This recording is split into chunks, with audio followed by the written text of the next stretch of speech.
आज का वचन। पहला पाठ एजेकियल नबी का ग्रंथ, अध्याय 37 पद संख्या 21 से 28।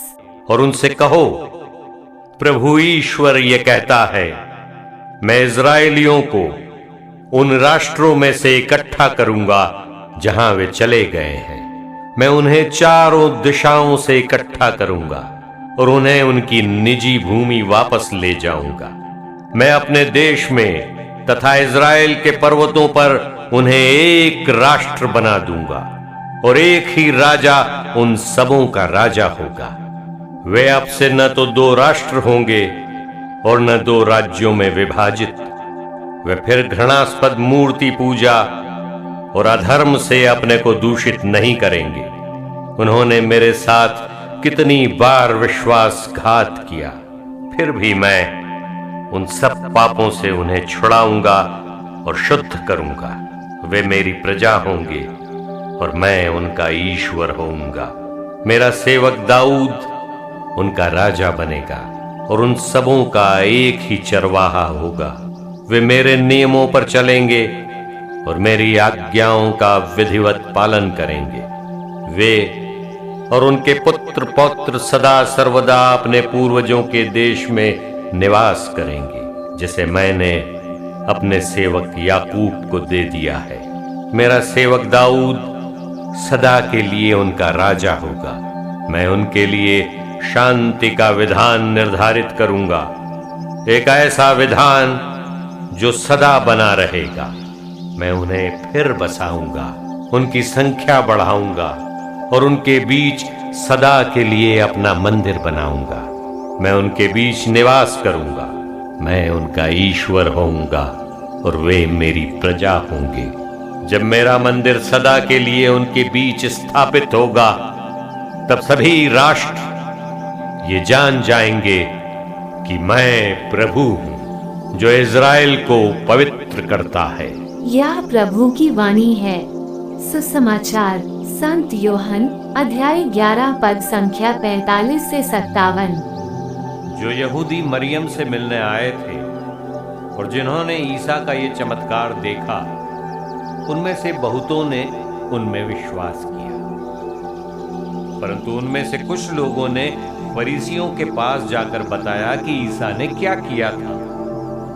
तब महायाजकों और फरीसियों ने महासभा बुलाकर कहा, हम क्या करें? वो मनुष्य बहुत से चमत्कार दिखा रहा है। यदि हम उसे ऐसा करते रहने देंगे तो सभी उसमें विश्वास करेंगे और रोमन लोग आकर हमारा मंदिर और हमारा राष्ट्र नष्ट कर देंगे।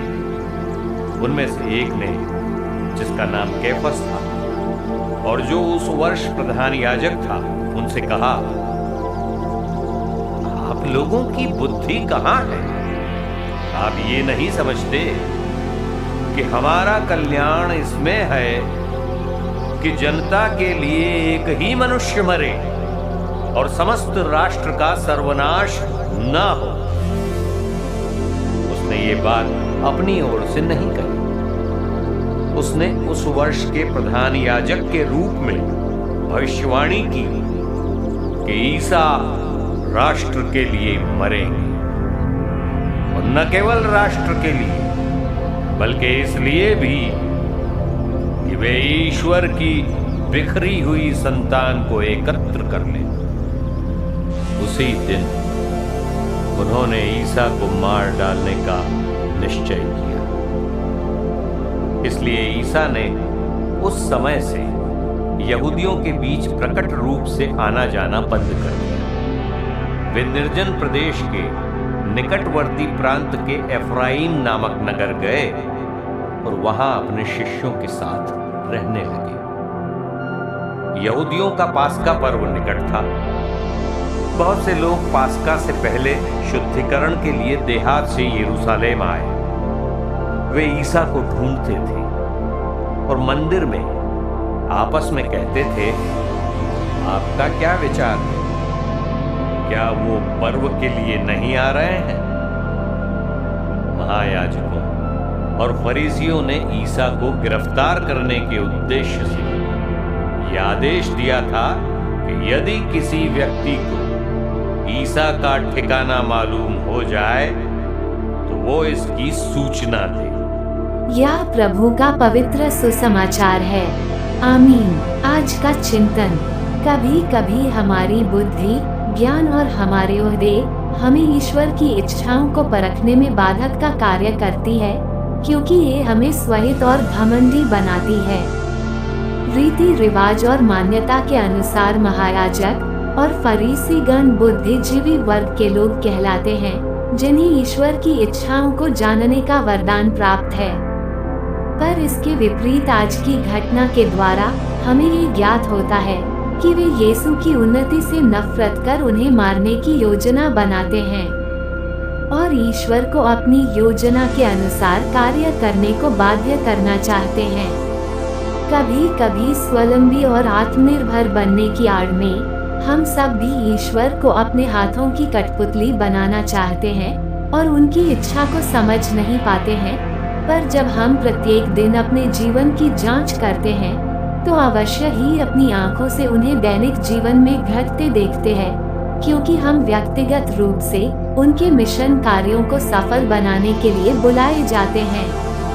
क्या हम उनकी अगुवाई की कामना करते हैं? तो आइए आज हम ईश्वर से प्रार्थना करें और कृपा मांगे कि हम यीशु ख्रीस्त का अनुसरण कर उनकी अगुवाई में जीवन बिता पाए। आमीन।